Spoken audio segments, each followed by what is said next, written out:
This news update is brought to you by... Everyone's looking for more space. How many pairs of shoes do you need? Closet space. Circle again, I think I see one. Parking space. And that is how Pythagoras' theorem works, understand? Even headspace. But when it comes to data storage, MyCloud from Lime has plenty of room for you. Upgrade to a Lime data plan of 500 megs or more and get 3 gigs of MyCloud data storage free. It's great for storing photos, music, and much more. So don't delete it. Store it on MyCloud from Lime. It's the only space to be. Upgrade to Lime!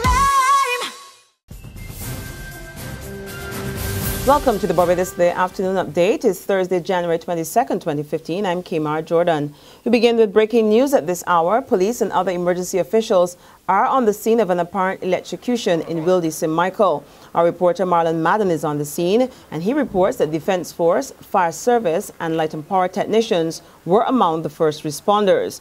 The victim is said to be a man who was working on the roof of the building at the time of the incident. Barbados Today has also learned that the victim was an employee of BRC Limited located in Edge Hill, St. Thomas, and that he was 1 year away from retirement. No further details were available up to news time.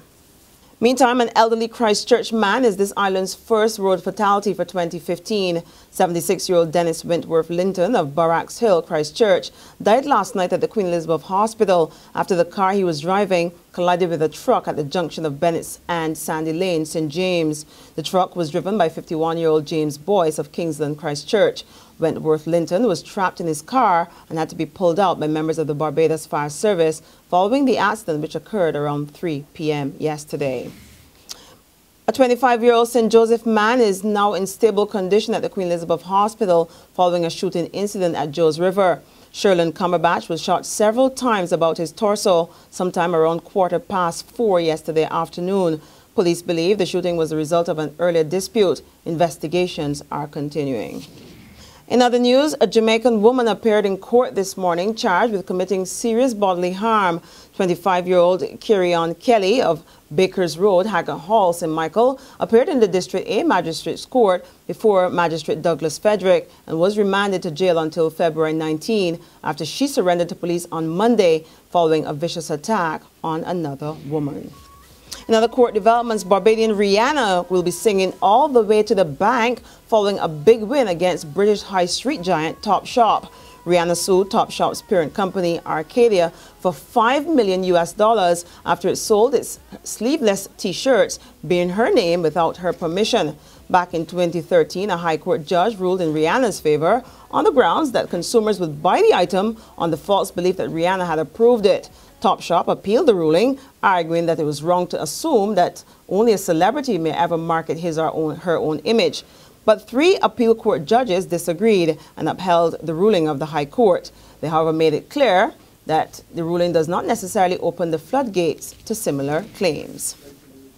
A 3-day fact-finding mission by a top official of Delta State in Nigeria has come to an end. And despite ongoing challenges with a Barbados study program for 90 Nigerian students, the Deputy Governor, Amos Utuama, says he's satisfied that local authorities are doing all in their power to ensure that the educational program is a successful one.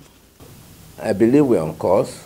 I've also visited the school, and the principal and all concerned are very eager to do their best to give the desired training so that the student will acquire the skills they have come here for.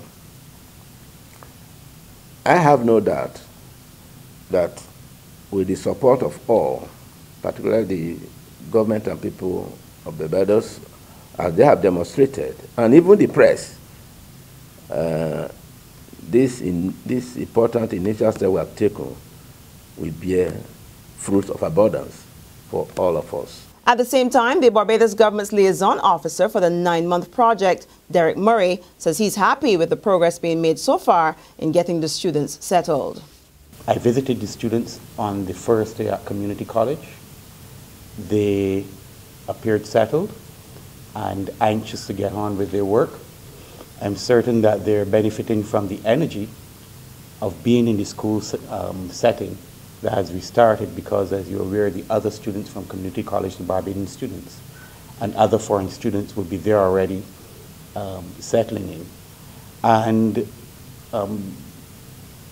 we want to assure the public that the government will continue to watch, oversee, and ensure that the concerns of the students are dealt with, that they continue to benefit from this program. And consultant facilitator Donna St. Hill says efforts are being made to ensure that the living conditions for the students at the Casa Grande Hotel in St. Philip are comfortable as possible. The closest mall and shopping to us is Emerald City. I think it's about 2 bus stops away.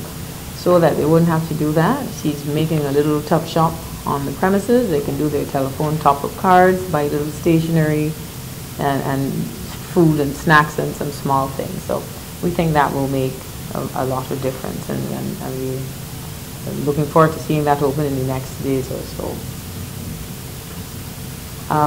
In addition to that, some things that we hadn't looked out for, but I can see the students are enjoying them daily. The pool room, which is free to them, the gym, which is free to them, several of the other amenities that come with the hotel. It has become an annual cry yesterday as the country marked Errol Barrow Day. Residents of the Gardens St. Lucie reiterated their complaints for the authorities to do something to restore the birthplace of the island's founding father and national hero, Errol Walton Barrow. Residents complained that the house is now overrun by bush and is in dire need of repair. There's regional and international news after this short break. It's grand. It's a celebration, and it's just for you. It's Barbados Today's birthday bash, and we are big on giving. Join the party and dance away with this fantastic deal. Book a full-page graphic ad during our birthday week, January 26th to 30, for an unbelievable $500. Or book 5 email blasts. Or better yet, take both offers and get great value. Join the celebrations on the #1 media platform of choice.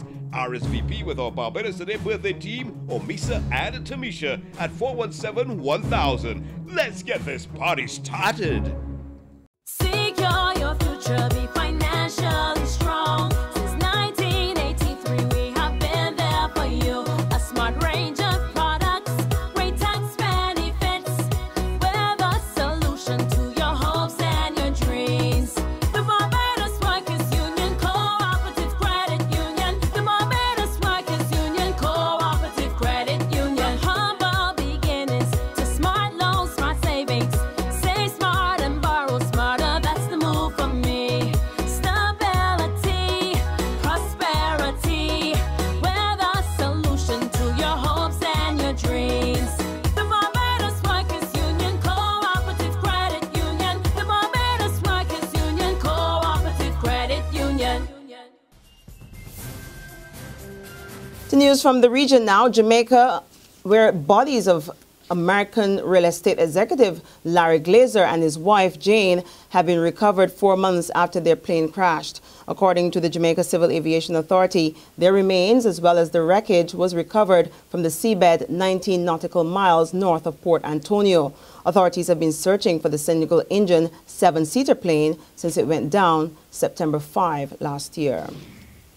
The Cuban government, meantime, hosts United States officials for 2 days of high-level talks. The meeting, the first in decades between the two countries, forms part of efforts to thaw out relations. The talks will focus on migration and restoring full diplomatic ties. So far, officials are describing the meeting as productive and collaborative. On the international scene, foreign ministers from 21 countries are in London for talks on ways to coordinate efforts to combat jihadist group ISIS. A U.S.-led coalition has been carrying out strikes against the militants since August, but the United Kingdom's Foreign Secretary Philip Hammond insists that much more needs to be done. And that's where we end our afternoon update, but you can join us again this evening. Until then, remember to log on to www.barbadostoday.bb, subscribe to our e-paper or email updates, or better yet, you can like us on Facebook. And if you're out and about Barbados today, you can catch us on Izumi Media, in a bus terminal, or screenplay at a supermarket or a gas station near you. Also tune in to Channel 101 on Lime TV for all the very latest news and sports. And a special shout out this afternoon as well to all those tuned in on Mix FM. I'm Kamara Jordan. Have a wonderful day, and we'll see you again this evening. This news update is brought to you by... Everyone's looking for more space. How many pairs of shoes do you need? Closet space. Circle again, I think I see one. Parking space. And that is how Pythagoras' theorem works. Understand? Even headspace. But when it comes to data storage, MyCloud from Lime has plenty of room for you. Upgrade to a Lime data plan of 500 megs or more and get 3 gigs of MyCloud data storage free. It's great for storing photos, music, and much more. So don't delete it. Store it on MyCloud from Lime. It's the only space to be.